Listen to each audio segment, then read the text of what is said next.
Merry Christmas Tanzania. Sijui kwenu nyinyi, ila kwangu mimi kwa mara ya kwanza kwenye maisha yangu Christmas haina ile feeling ya Christmas.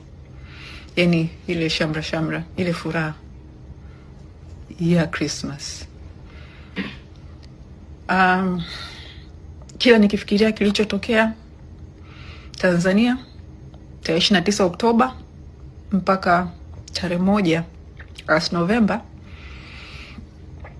kila nikifikiria Watanzania walio uawa na serikali yao kwa kudai haki, I feel like celebrate Christmas ni kama kuwa let down ndugu zetu. I feel like Tanzania inabidi tubaki kwenye mood ya kupambana, inabidi tubaki kwenye mood ya kudai haki mpaka tukipate kile ambacho ndugu zetu walikufa wakikipigania. Hatuwezi kukubali ku move on kabla nchi yetu haijapata haki. Wao wamekaa wakiongelea amani. Nimeona leo tena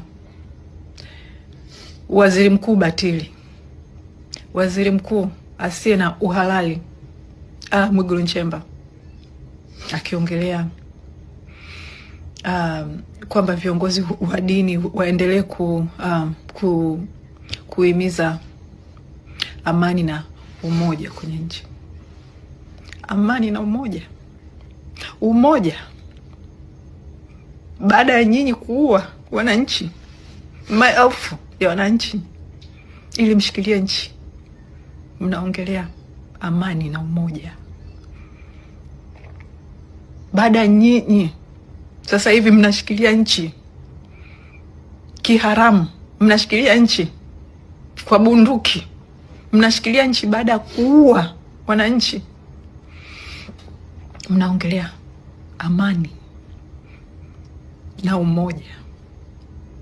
Bado hamuongelee haki, bado hamtaki kitu kinaitwa haki. Lakini nilikuwa nataka niwaambie hivi, mwisho wenu unakuja.